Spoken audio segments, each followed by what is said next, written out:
How are we now? How are we now? Do I have sound? All right, I can hear myself. All right. Woo! See, it's good to have friends. You know what I mean? Shout out to X Files. Check out his channel. It's just Marvin X Files, right? Yeah. So let me turn on this background noise. Can you hear a song playing in the background, X? Because it's supposed to be a background song playing the entire stream. And I'm only going to be doing this for an hour, so let me know if you guys can hear that song being played in the background. If not, we'll work on it next time. But anyway, so yeah, so as I was saying, this is a channel that's dedicated to comic book related stuff. And uh, oh, let me put it on now. Hold up while I'm doing this.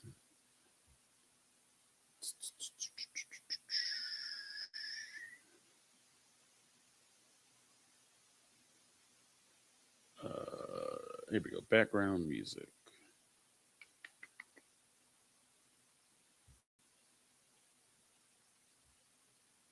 Gotta select the track first.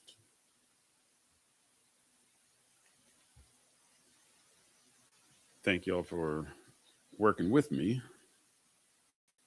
Because, like I said, this is only the first time that we've gone live in this capacity. And yes, I'm trying to do it at least once a week. You know what I mean?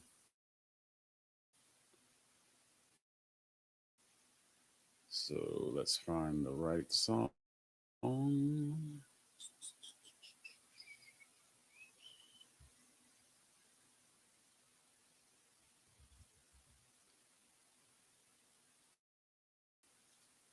Here we go. Hopefully, it won't be too loud either.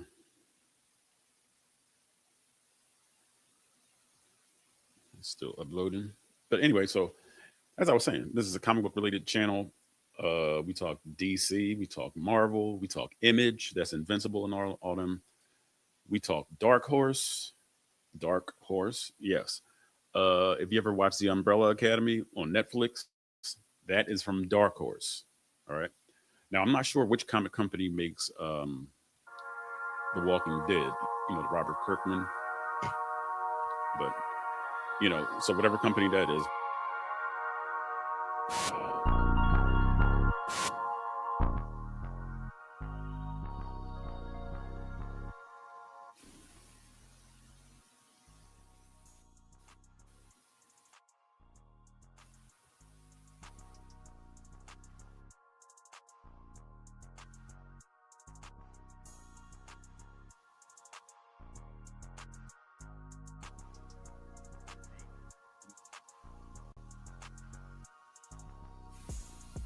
Channel, I try to cover as much comic book related things as I can.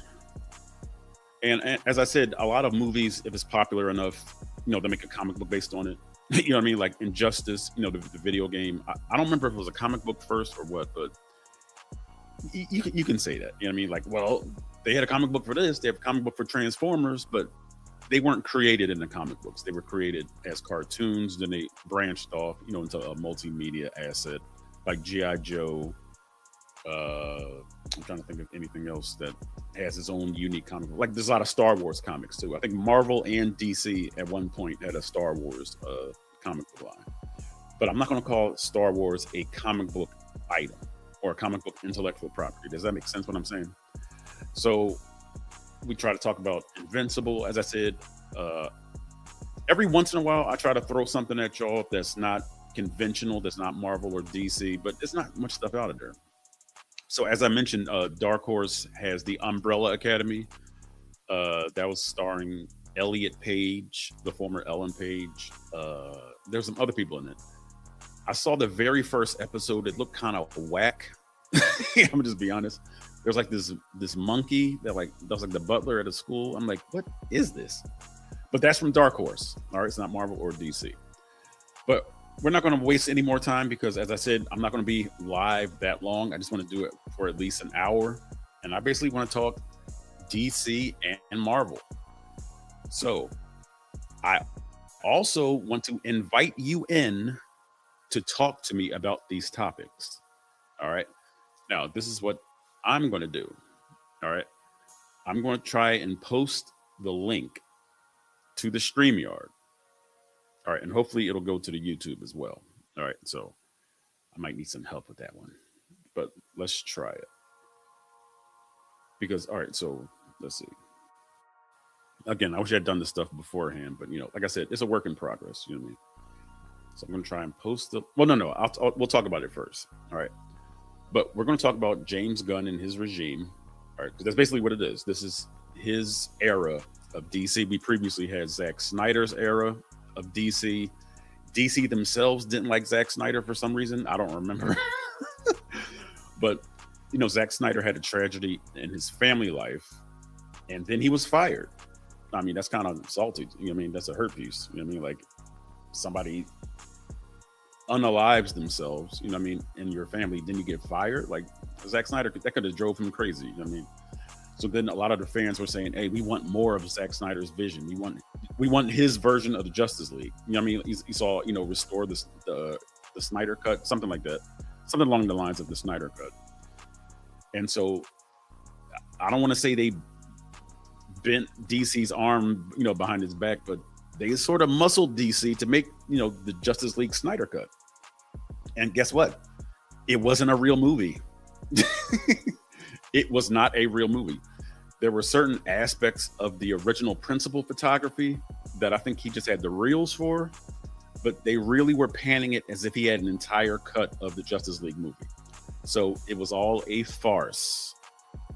But hey, Zack Snyder still got $100 million to release his movies. Now, before I learned more about the whole Zack Snyder situation, I remember,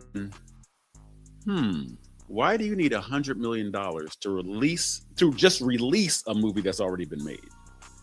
So even back then, I was kind of skeptical. I was like, you need 100 to release a film that's already released? And apparently, as soon as Zack got the money, he paid actors to reshoot scenes.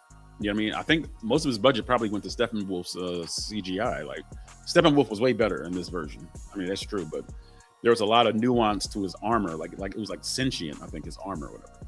So, when he would talk to Darkseid, the armor would like remit. And then like while he would talk, it would kind of just like move. So there was a lot of CGI going on there. But so that was an example of a previous regime of DC Studios. So, of course, when Zack Snyder was out, DC was kind of looking for that guiding light.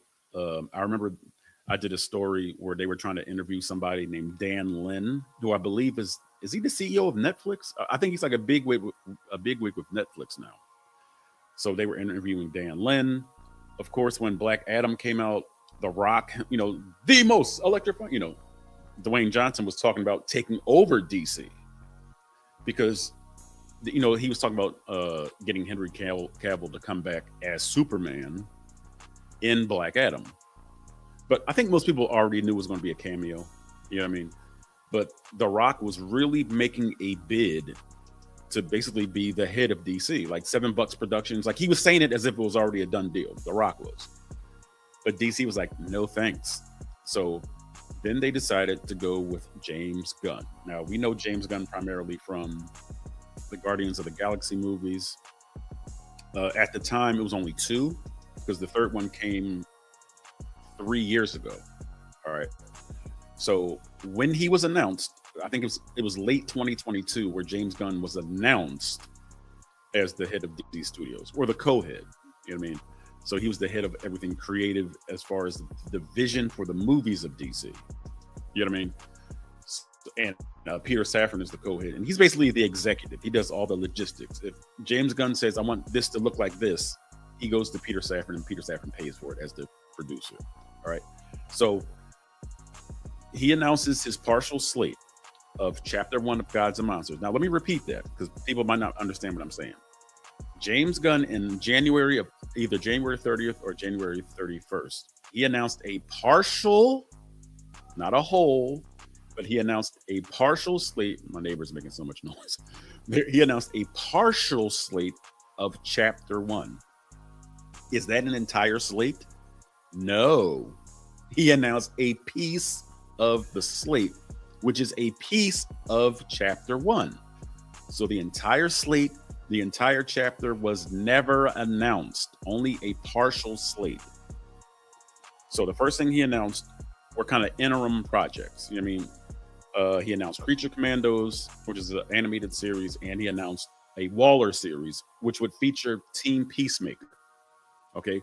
Now you could sort of say that Waller was almost incorporated into Peacemaker season 2. It was just no Waller effect, no Viola Davis. But Creature Commandos did come out. It was very well done. Shout out to the team. You know who I'm talking about, that made Creature Commandos. All right, because that was a good series. It's a quality series. But that wasn't the official starting point for James Gunn's DCU. He said that the DCU officially starts on July 11th, 2025 with Superman Legacy. That was the original title of the Superman movie. Then later on it just became Superman, which I think was smart. Then he announced 4 other movies: Supergirl, The Brave and the Bold, which is the Bat Family, okay, The Authority, and Swamp Thing. Those were the 5 movies he announced. And I believe he announced either 4 or 5 television projects. Lanterns, which is about to come out this Sunday, all right, 2 days from now.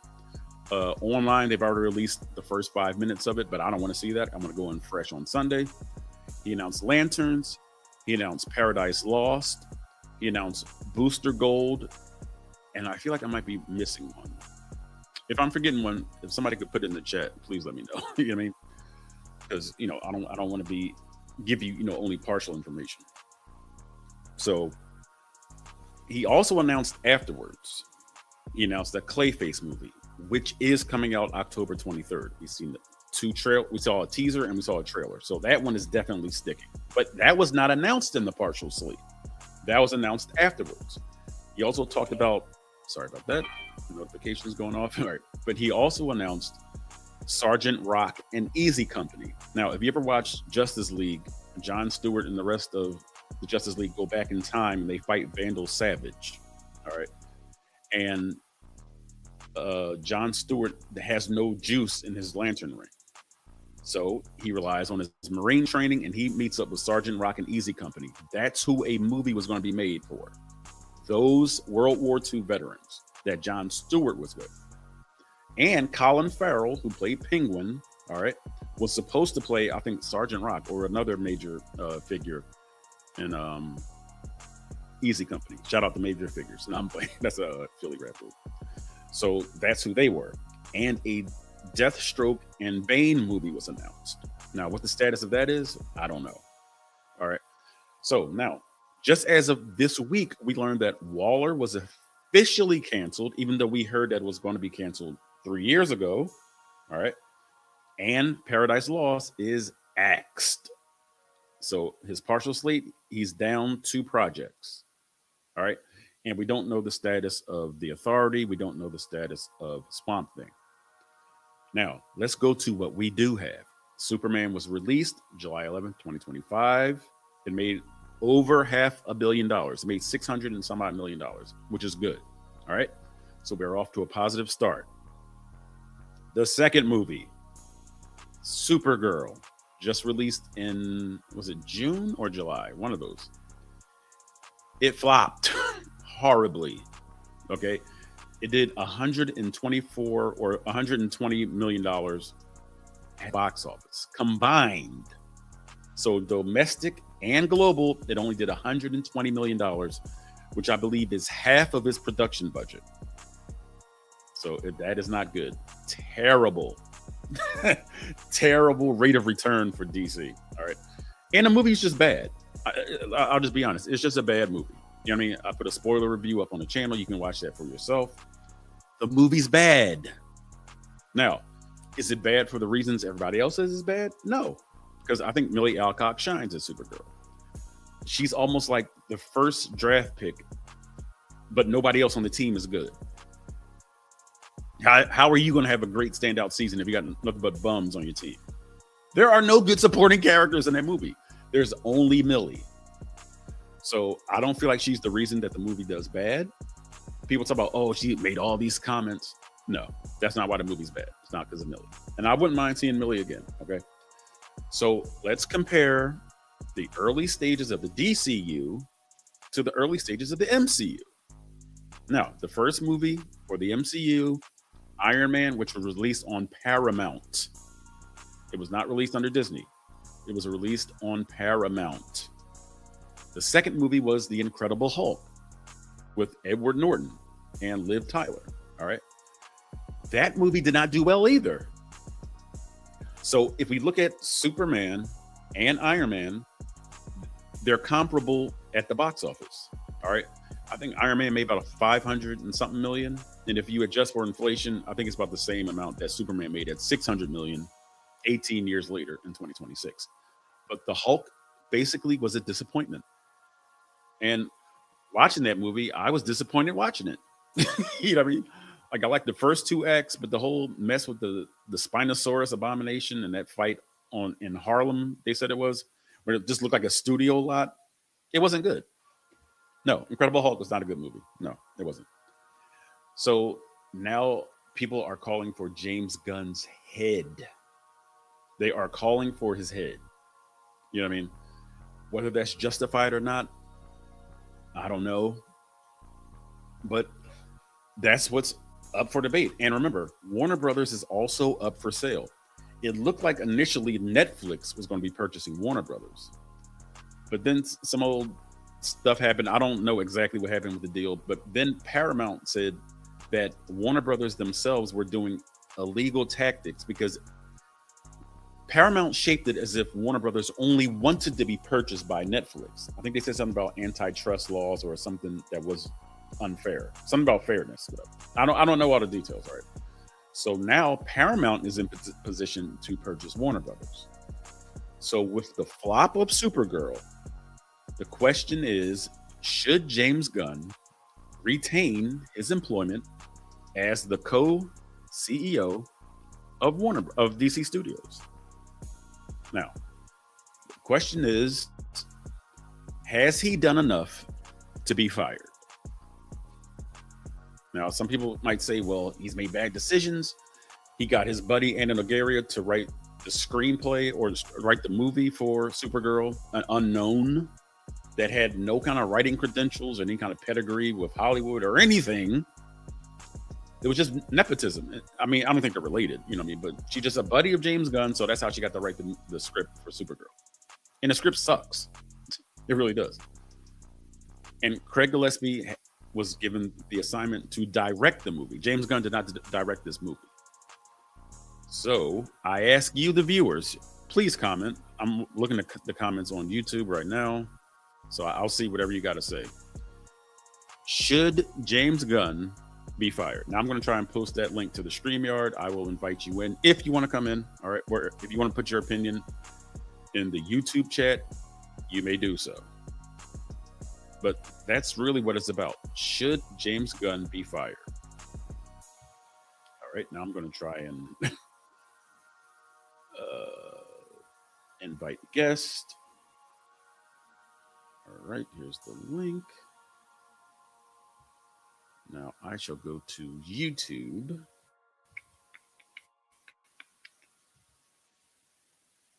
And hopefully I'll be able to post it in the YouTube chat. Hopefully that'll be fine.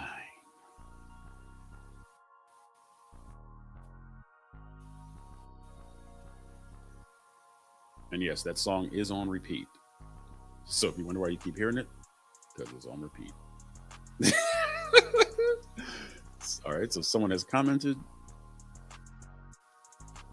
but I still want to put the link in there. X-Files, if you want to come in and talk on StreamYard, you are more than welcome to as soon as I post that link, sir.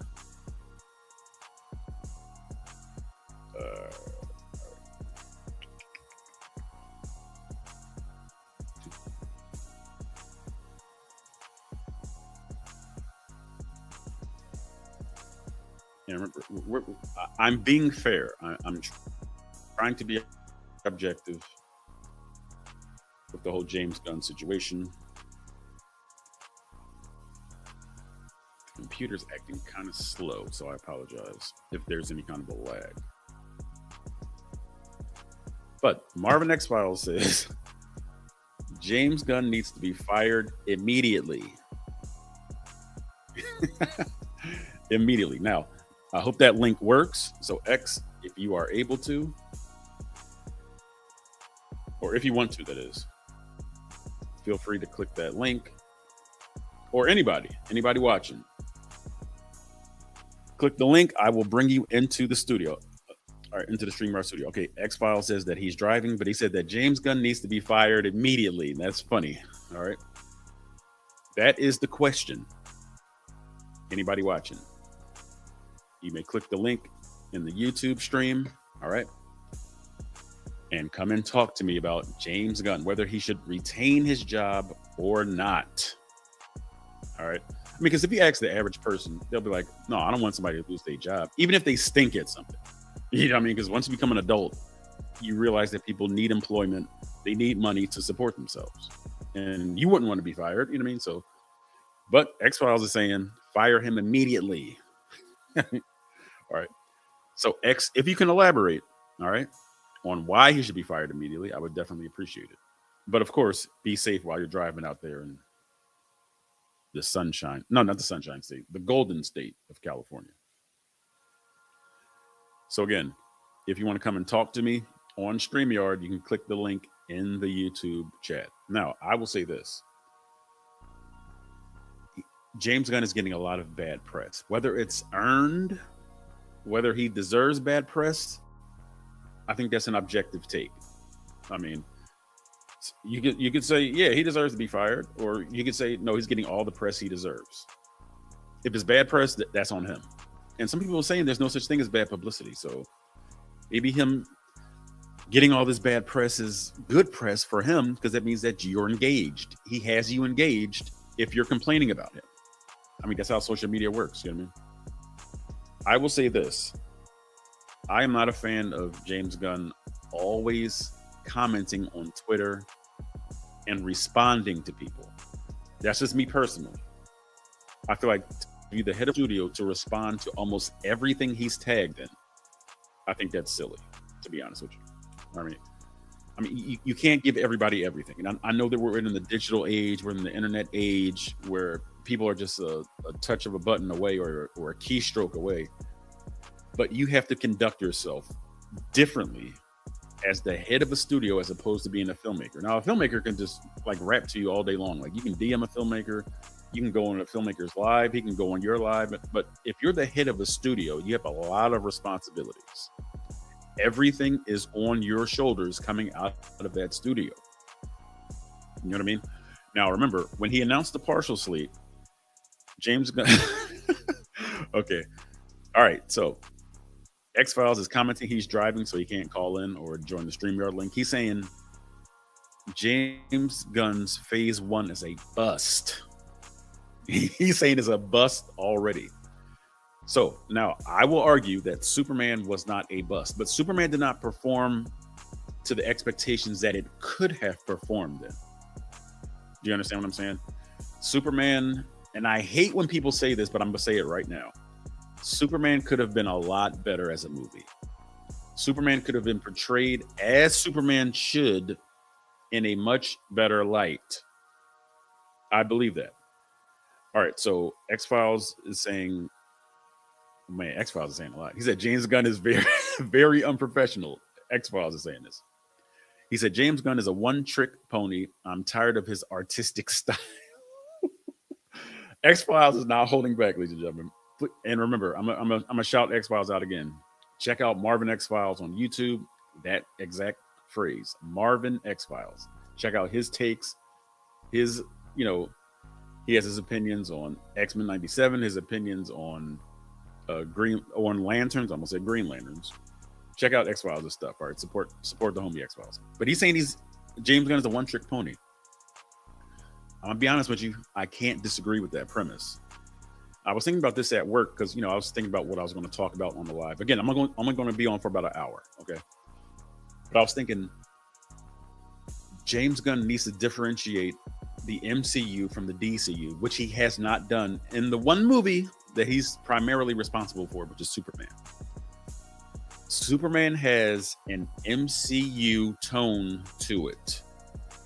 Now, if you've watched any of my stuff for the past couple of years, I always stress that 4-letter word. Tone. Tone. Tone. I cannot understate how important the tone is to a movie. Now, as I said, James Gunn, when he was working with the MCU under Disney, he came up with the Guardians of the Galaxy. He came up with that sort of happy-go-lucky theme that we see carried into Thor Ragnarok. Now, I enjoyed Ragnarok, so I don't care about that tone, because to me that gave Thor character. You know what I mean? It's also carried into Thor Love and Thunder. And we see that a lot of the movies sort of had that sort of laissez-faire attitude, like, it'll get serious when it gets serious, the movie. Now, from the trailers, I'm going to unfairly judge some movies here, all right, because some of them I've only seen the trailers for. Ant-Man and the Wasp, Quantumania, it got serious when it got serious, but otherwise it was kind of goofy. It was kind of slapstick, kind of laissez-faire. Like, they made a joke out of MODOK, who's one of the most fearsome characters in Marvel Comics. When I saw that Darren with that huge superimposed face, I said, this John sucks. This John sucks. Because MODOK is a serious character. MODOK, M-O-D-O-K, means mental organism designed only for killing. Designed only for killing. You're going to make a joke out of MODOK? Silly. That was 2023 when Ant-Man and the Wasp, Quantumania came out. All right. What else came out that year? Guardians of the Galaxy 3, which James Gunn himself directed. Even after he was fired, they brought him back to do Guardians 3. So I'm not going to put that, in that same category, only because that's his baby. That's James Gunn's baby. Later that year, The Marvels came out. It looked abysmal. The trailers looked abysmal. You know what I mean? Again, if you're just joining or if you're watching now, you may join me in the conversation. Click on the Streamyard link on YouTube, and I will bring you into the studio. We can discuss this face to face. All right. Or if you don't want your face on it, it'll be face to profile pic. All right. So the Marvels.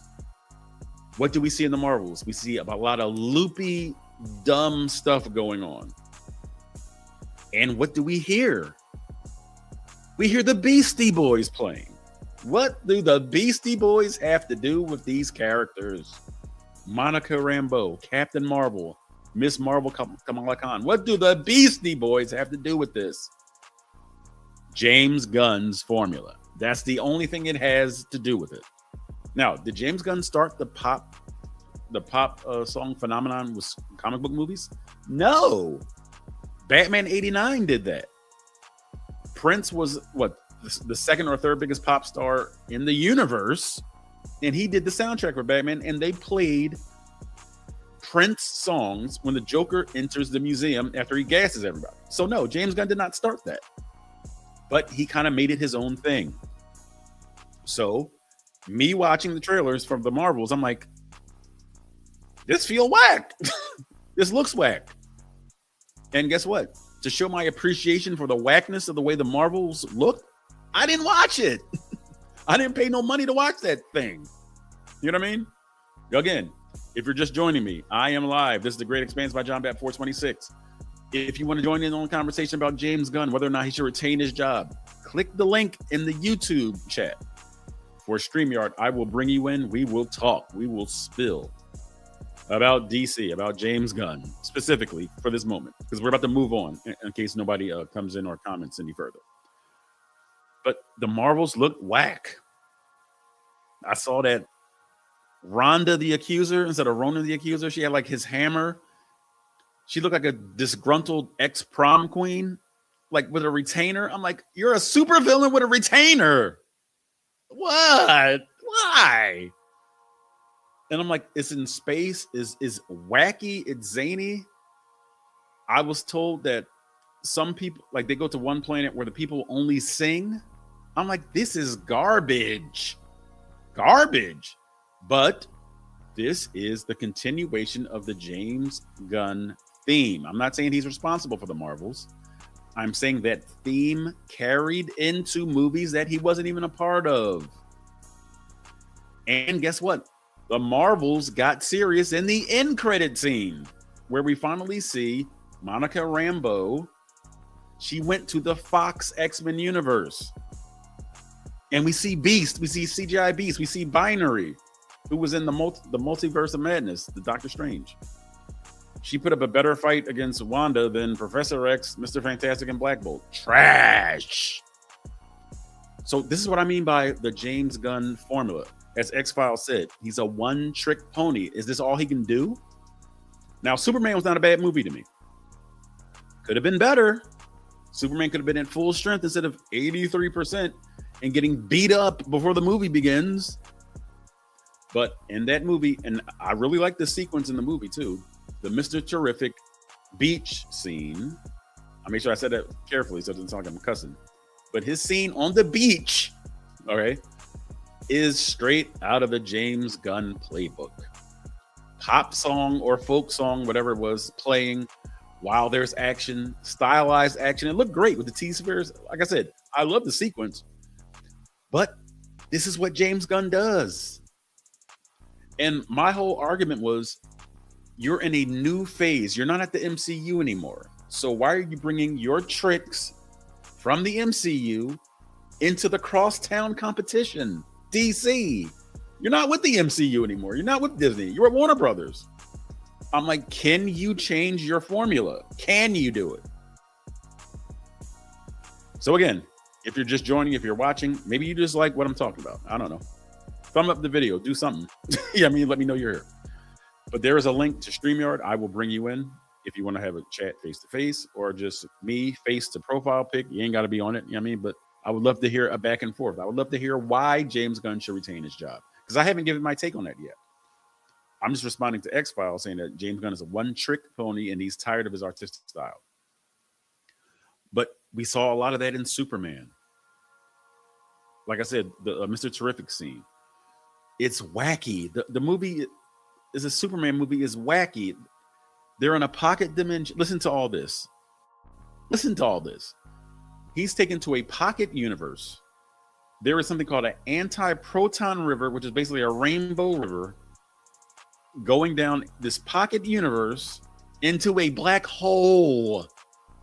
Do we really need all three of these? Come on, a pocket universe, a rainbow, anti-proton river going into a black hole.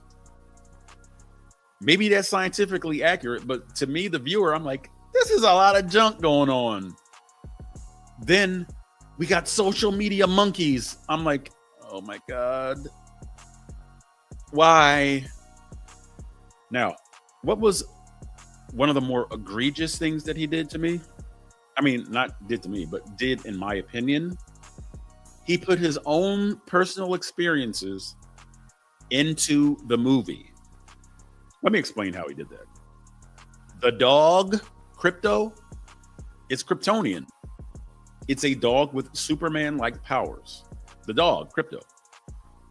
So now, we just saw Crypto a couple years ago in DC League of Super Pets, voiced by Dwayne "The Rock" Johnson, where Crypto is a studious dog. He's like a sidekick.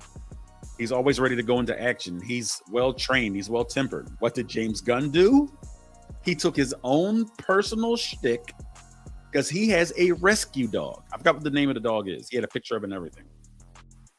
He said that this dog, James Gunn, his rescue dog has destroyed his house, destroyed his computers, destroyed notes. So he took his real-life rescue dog and put him into his movie. And that's why we have a menace with Crypto. That's my issue.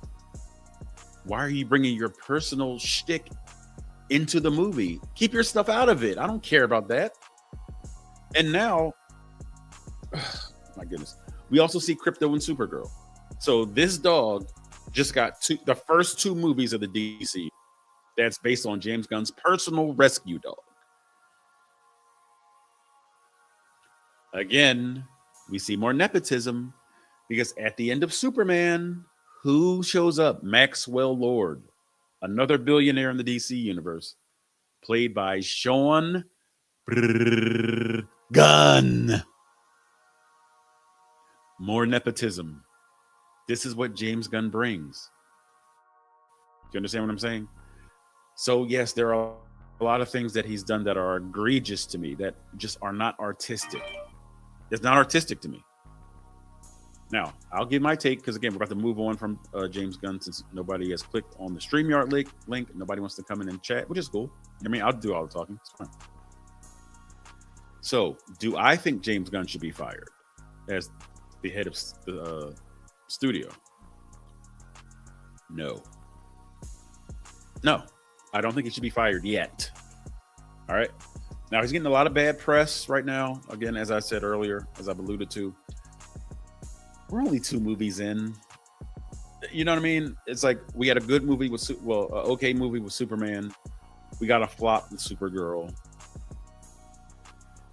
Who did the casting for that movie, for Supergirl? I don't know.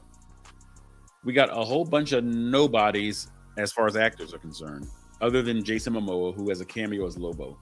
As I said earlier in the stream, Supergirl is carrying the movie. Millie Alcock is carrying the movie with no help from the little girl with the bomber jacket and the sword. No help from the guy that plays Krim of the Yellow Hills. I mean, this whole movie was a yellow hill. You get what I'm saying. Why it's yellow. Just urine, just desiccated on the whole movie set. The other guy with him that Lobo was after, another nobody, another nothing burger. The black family on the one planet that betrayed Supergirl so they could get their daughter back, nothing from them. The only supporting cast that was good were in the flashbacks of the movie. The only good things about this movie are the flashbacks. That's a shame. That means the movie itself isn't worth the script is written on or the screen is projected on. David Corn Sweat was great in the flashbacks as Superman. And the 2 actors, I don't know their names, that played Kara Zor-El's parents on Krypton, they're not even speaking English, but they're acting better than everyone else in the movie, along with Millie Alcock and David Corn Sweat. So they're not even real time in the film, and they're the best parts of the film. That's a shame. That sucks. So my thing is, what did the casting director think? What were they thinking with these people? I don't get it. So no, Supergirl did not perform. But as I said, neither did the Incredible Hulk. So it's almost like the MCU at its inception. I mean, is of course a $1 billion enterprise now. But at its inception, it's very comparable. I mean, to me, it's way better, but it's comparable as far as the box office, as far as the rate of returns, as far as the progress it's making to the beginning or to this inception of the DCU with Superman and Supergirl. Now we're getting another kind of different tone, different genre with Clayface. Is going to be a horror movie, basically, or a body horror movie. I don't know if you guys have seen the trailer or seen my reaction to the trailer. Of course, I wish that you would patronize my channel. You know what I mean? But this looks good. The tone looks different. Visually, it does not look like a James Gunn movie. It looks like a Matt Reeves movie. I said looks. All right. Gotham City looks gritty. It looks like Matt Reeves' Gotham. So there is intrigue. And guess what? In 2 days, we're getting Lanterns. Maybe James Gunn did something on Lanterns. I don't know. I know that the ultimate vision is his. Remember when he announced the partial slate, he said that Lanterns was going to be more like True Detective. I've never seen True Detective. So instead of this being like a Uber superhero, bang, bang, you know, you're the bad guy, I'm the good guy, it's going to be a detective story.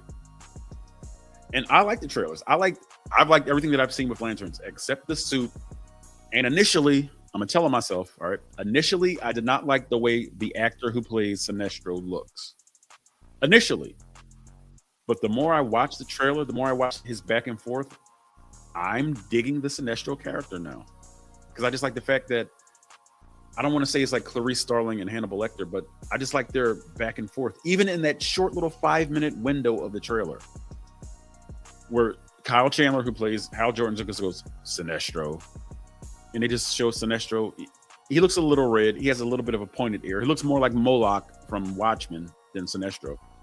But we'll see. Again, as I said, it's starting to grow on me. So he's like, you don't really believe it's your backup, do you, Hal? And I like it because it's almost like he's sort of throwing shade at Hal. in that scene. He's like, "You don't really believe it's your backup, do you, Hal?" And Hal's like, "Well, no. The way the trailer is laid out is almost as if Hal is responding to him and says no. Then he says, "Why don't you say?" Sinestro says, "Why don't you say what he actually is?" And Kyle Chandler says, "My replacement." I just like that. I don't know why. I like that. And again, the actor playing Sinestro is growing on me. Could he look more like comic book Sinestro? Possibly. I mean, I really like the way Mark Strong looked as Sinestro in the Matt Reynolds. In the Ryan Reynolds Green Lantern movie. I like the way he looked as Sinestro in that. Again, if you're just joining me, we are talking about James Gunn. Should he retain his job? You may click on the link for StreamYard in the YouTube chat, and we can talk back and forth, face to face, or just face the profile pic in case you don't want to show your face. All right. So Lanterns has to really hit for James Gunn, because James Gunn said that the combined story begins with Lanterns.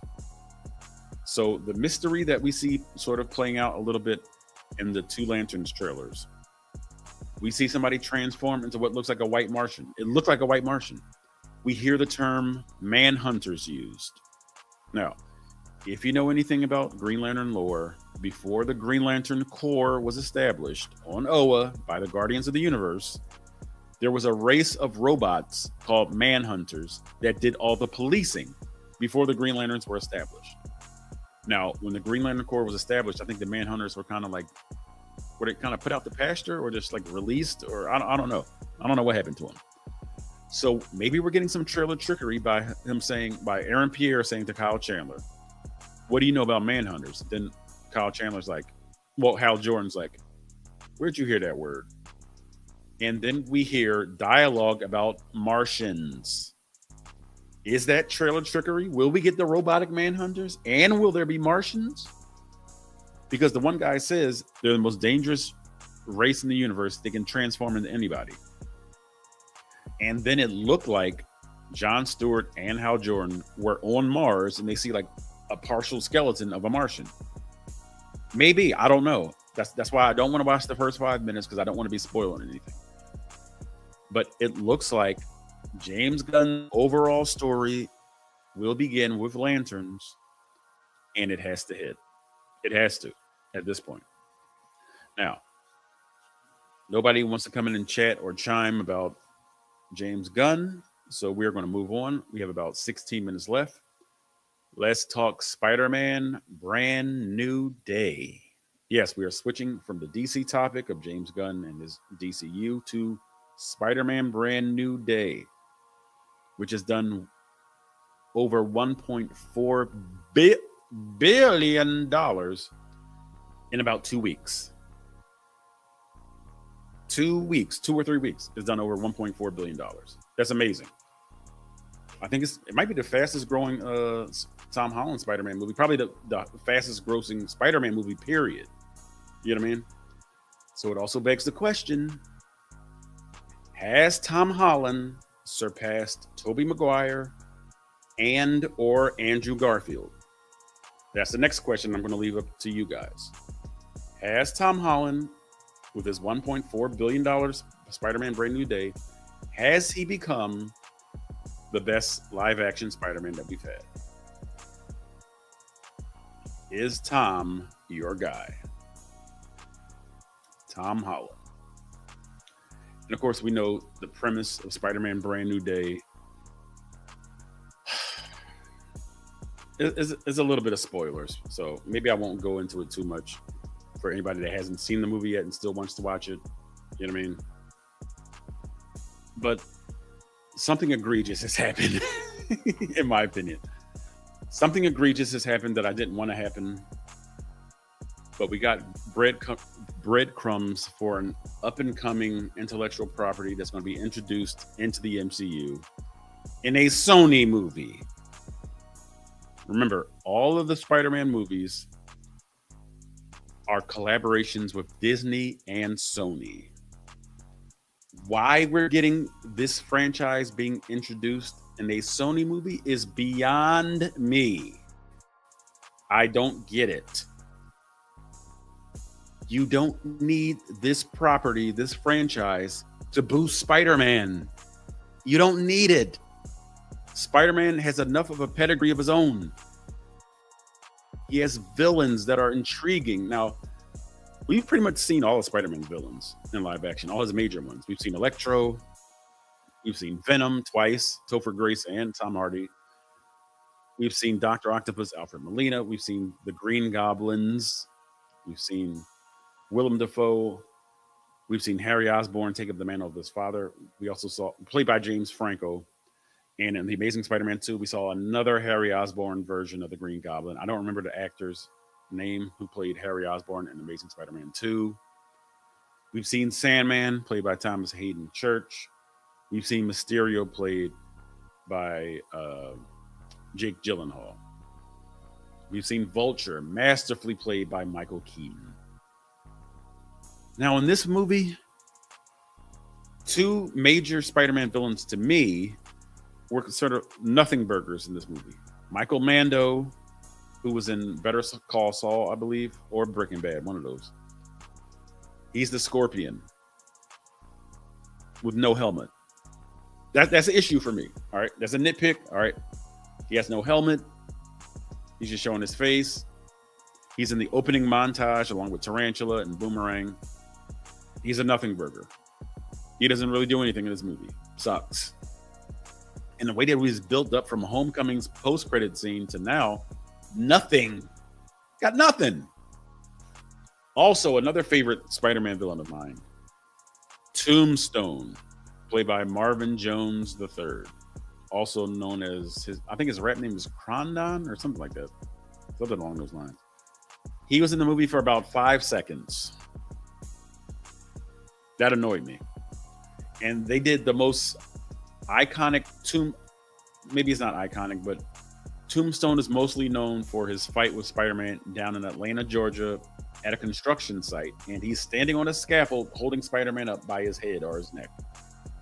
They reimagined that in this movie in an opening montage, and Tombstone is dealt with as an ordinary goon by Spider-Man. That was egregious to me. It was egregious. I did not like that. I'm sorry. I did not like the way Tombstone was handled. I didn't like the way Scorpion was handled. But I will say something positive. This, to me, is Tom Holland's best outing as Spider-Man and as Peter Parker. I love Tom's acting in this movie. The beginning of the movie, we see that, yes, he's fighting off these tarantulas. He's fighting off Tombstone, Scorpion. He got the key to the city. But he can't celebrate because he's not with the people he loves. Zendaya's MJ and Jacob Batalon's Ned Lee. So while he's getting all these accolades, we see him washing his suit in his drawers and a hoodie on. And you can just see how lonely the kid is. You know what I mean? So I love this acting, the non-verbal acting in that scene. I really liked when he was talking to MJ on the Punisher's boat. I feel like this was Zendaya's best performance as MJ as well. They're back and forth about her reading the letter, finding the letter, which could be an offense. You know what I mean? Like, why would you leave this letter around for her to find inside of this like cup of noodles cup or whatever it was? And she just, I guess, went rummaging through your stuff. Like girl. But anyway, so she reads the letter. She finds out. All right. So let me add this in there before I go there. I didn't like the way they were trying to undo the end of No Way Home. I did not like that. I'm like, wait a minute. You asked Doctor Strange to make people forget that you were Spider-Man and Peter Parker, which is if you look at the scope of the movie, No Way Home, a multi-universal, multi-dimensional spell. So everybody that knew he was Peter Parker popped up in that universe in No Way Home. So at the end of the movie, he says, Doctor Strange, do the spell again. He messed up the first time, but he says, do it again to make sure that Ned and MJ are safe. I'm like, but you're going back on it. Like, you're in their apartment. Like you're like a stalker. You're like a lurker or whatever. You're on their live streams. And, MJ's looking like, I wonder who that one person is. And it's you, stalker, Peter Stalker Parker, or whatever. But it is what it is. Undoing it, being this close to Ned, this close to MJ. I, for one, wasn't feeling it. You know what I mean? People say, oh, well, he was in love with MJ, Zendaya's MJ. On screen, I don't feel their love connection. And I've seen all of Tom Holland's movies. I do not feel the love connection between MJ and Peter Parker. I don't. I feel like they're a threefold cord, like Ned, MJ, and Peter. Like, yeah, I buy their friendship. But just Peter and MJ alone, I don't buy it. So I'm like, so you do come across as a stalker. You didn't make any friends in 4 years? Peter Parker, the nicest guy in the Marvel Universe, couldn't make a friend in 4 years? And in the meantime, while Spider-Man's saving the city, he's making acquaintances with Captain DeWolf, who was played by the actress that plays the Hispanic cook or Hispanic chef in The Bear. Okay. They switched Captain Jean DeWolf, who was a Spider-Man character. They made her Hispanic, and it's cool. Not a big deal. You know what I mean? I feel like she was the second best character in this movie. I do. Captain DeWolf. I feel like she was the second best character in this movie. So, as I was saying, if this was Emma Stone and Andrew Garfield, I would buy it. If this was Tobey Maguire and Kirsten Dunst, or Tobey Maguire and even Bryce Dallas Howard, who played Gwen Stacy, I would buy it. Because you could sort of say that James Franco's Harry Osborn was sort of like a third wheel. But Toby and Kirsten, like, they had a lot of intimate scenes together. The famous upside down kiss. I buy their love connection. I buy their love interest. I buy Andrew Garfield and Emma Stone's love connection. And they're the Amazing Spider-Man movies. I don't buy Tom and MJ and Zendaya. I don't buy it. So no, he comes across as a stalker. But as I said, again, I don't want to harp on the negative, even though that's just an opinion. You know what I mean? Other people like it. I don't. But the visual effects were amazing. I didn't even really notice the visual effects, which is a good sign if you don't notice. You know what I mean? The Incredible Hulk looked great. He shouldn't have been in the movie, but he looked great. John Bernthal's Punisher, I feel like, to sort of water him down, I feel like John Bernthal was overacting a little bit in this movie. I do. That's my honest opinion. To make him more PG, he came across, I don't want to say campy, but I really feel like he was sort of like dialing it in a little bit. Because I look at John Bernthal almost like a young Robert De Niro. Young Robert De Niro. Like the mannerisms and the way he acts and stuff. Like in The Walking Dead, he's like walking up to, was it Dale or Laurie? He's like, I'm like, he's just like a young Robert De Niro, John Bernthal. So seeing Nerf Punisher when the last time we saw him was in One Last Kill, where he murdered an entire project building worth of people with an axe, with a shotgun, with like a automatic, with a pistol. Anything he could find, he was killing people. And now we're getting Popcorn Punisher. Hashtag Popcorn Punisher. Yes, I just came up with that. I'm gonna put that in the chat. Ha, Popcorn Punisher.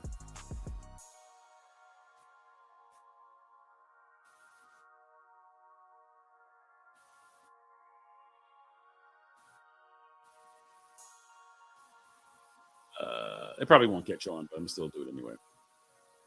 No, I do not believe Punisher should have been in this movie either. Especially if you're going to nerf him like that. Why? So now I'm only going to be on for another 5 minutes. So if anybody wants to put a word in about Spider-Man Brand New Day, click the StreamYard link in the YouTube chat, and we can have a quick little back and forth and just shoot the breeze, you know what I mean, about Spider-Man Brand New Day. You know what I mean? And I'll ask you the question live. Is Tom Holland your favorite Spider-Man? Is he the best? Okay, maybe he's not your favorite, but is he the best live action Spider-Man? And Peter Parker? Because there's a difference between somebody being your favorite and them being the best. You understand what I'm saying? As Tom surpassed Andrew Garfield and Tobey Maguire. Be honest. All right, we have less than 5 minutes. So everybody watching the stream, okay, I'd appreciate your support. We'll be doing this probably once a week. Next week, I'll probably decide what we're going to do specifically. We kind of talked about James Gunn. We talked about Spider-Man Brand New Day. We talked about The Abomination. Not Emil Blonsky, but Supergirl. The movie was an absolute abomination. Bad casting, bad music choices, bad script, bad cast, bad movie. Okay, that's why I don't like Supergirl. But X-Files. All right. Thank you, X-Files, for participating. X-Files says he needs to give me 2 more good Spider-Man films, Tom Holland, to be the best. He said so this is X, in case you didn't know, I'm sure you do know though. But this is the beginning of a new trilogy for Tom Holland. Spider-Man Brand New Day, and then there's 2 more movies. A new trilogy. So you're telling me that if this entire trilogy is on point, he will surpass Tobey Maguire and surpass Andrew Garfield. In my opinion, he's already surpassed Andrew Garfield. I'm just being honest. Andrew Garfield looks like the best Peter Parker, or he looks like the best young Peter Parker, but he doesn't behave like Peter Parker. He's like throwing hissy fits and breaking glass and chasing Uncle Ben off. I mean, he didn't literally chase Uncle Ben off, but Uncle Ben was like, I'm out of here. You know what I mean? So he wasn't very Peter Parker-like in the way he behaved, but X-Files says, hey, why did Tom Holland get 5 chances? Because they paid him. That's why. And X, his movies do $1 billion and up. Nobody, I don't care if you like Tom Holland or not. If you're bringing in $1 billion box office with every movie you're making, we're going to keep bringing you back. We're going to keep bringing back Tom Holland as long as he brings back a Billy. He's going to keep coming. You know what I mean? So that's why. Yes, Tom Holland is the golden goose. Yes, he really is. All right, so we got about 2 minutes left, so we're going to try and wrap up this live stream. I appreciate the X-Files for participating. Again, I hope you're driving safe, sir, because you are in California. Yeah. And maybe next time you won't be driving. Maybe you'll be able to click the StreamYard link and we can talk face-to-face. I appreciate everyone who was here or who watched or who stopped in for a little bit, because this is the first time I've ever done this. You know what I mean? So, of course, hopefully we'll grow. You know what I mean? Hopefully it'll be a better, resolution on the camera. It's a matter of downloading certain apps and connecting them to certain devices. So I'll be better. I promise next week. Baby, I promise. So maybe we'll do this. Maybe we'll do a deep dive, only for an hour, of course, on Friday, from 6:55 to 7:55. Maybe we'll do a deep dive on the first Green Lantern episode. All right. And next week, I want to talk about X-Men 97 Season 2. So we're still doing a DC topic with Lanterns, the first episode. We'll be doing a Marvel topic with X-Men 97 Season 2. So I will hold my live take for next week. But we are definitely going to spill. We're definitely going to shoot the breeze about X-Men 97. All right. And of course, I always do a podcast with the Tri-State Boys. That's Jada God from Queens, New York. Queens Get the Money. That'll be coming your way soon. And my Spider-Man Brand New Day spoiler review, which was done by all 3 members of the Tri-State Boys, Ultimate Speedster, as well as Jada God and myself, will be uploaded tomorrow. I don't want to say a hectic work week, but a lot of stuff was kind of crazy at work. A lot of machines broke down. So I was at work longer certain days. So I didn't really get home in time to upload them, because the spoiler review was almost 2 hours. All right. But it was definitely insightful. And I hope to see you guys next week as The Great Expanse by John Bat 426 goes live once again. Peace.